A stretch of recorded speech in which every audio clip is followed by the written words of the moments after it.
Salut les amis, une fois de plus aujourd'hui, nous allons parler du coffrage. Nous verrons comment réceptionner un coffre, quels sont les éléments à vérifier, comment on sait qu'un coffre est prêt à recevoir le béton. Récemment, dans une vidéo, on embrayait déjà sur le process qui conduisait à un bon coffrage. On a dit qu'un coffrage commençait par un tracé.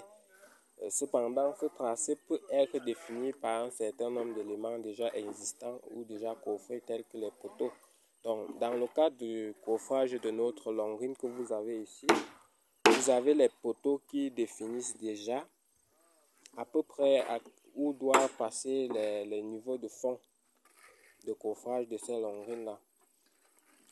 Donc, vous avez le coffrage déjà installé avec les joues de coffrage.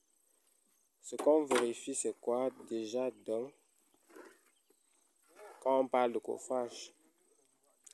Il y a ce qu'on appelle le niveau qui renvoie à l'aplomb des joues. Les joues doivent être parfaitement d'aplomb en fait, pour éviter d'avoir des coffrages bancals. Vous verrez que là, les joues sont parfaitement verticales. Donc c'est l'un des premiers éléments à vérifier. Mais avant ça aussi, il faudra s'assurer que le fond du moule, c'est-à-dire le fond du coffrage, est bien à niveau. Après le coffrage, il y a l'horizontalité et le niveau du coulage. Donc vous devez veiller à ce que les joues soient à un bon niveau de coffrage, de préférence sur le chantier pour faciliter le coulage.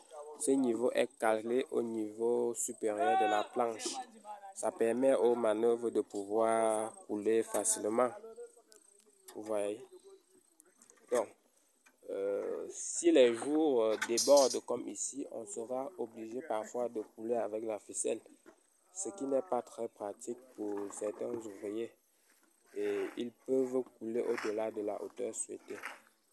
Donc voilà quelques éléments qu'il faudra vérifier. Et le dernier élément, l'avant-dernier pardon, qui est l'alignement. Vous verrez que là les lattes sont mises à disposition qui permet non seulement de contreventer le coffre, c'est-à-dire de bien l'étayer, éviter qu'il bascule, mais aussi il y a des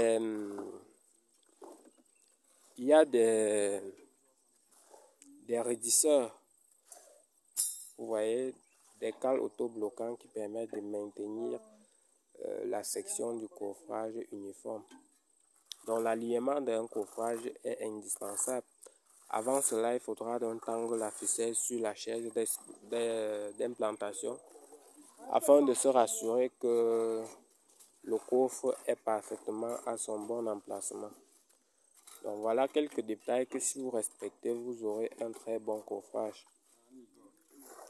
Donc on se retrouve dans une prochaine vidéo pour de très bonnes nouvelles vidéos. Donc vous avez les couleurs qui ont déjà entamé le coulage. Oh.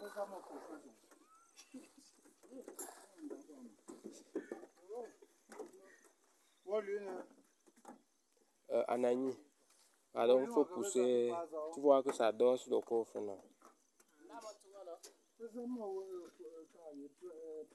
Il faut pousser il faut reculer le fer pour avoir l'enrobage.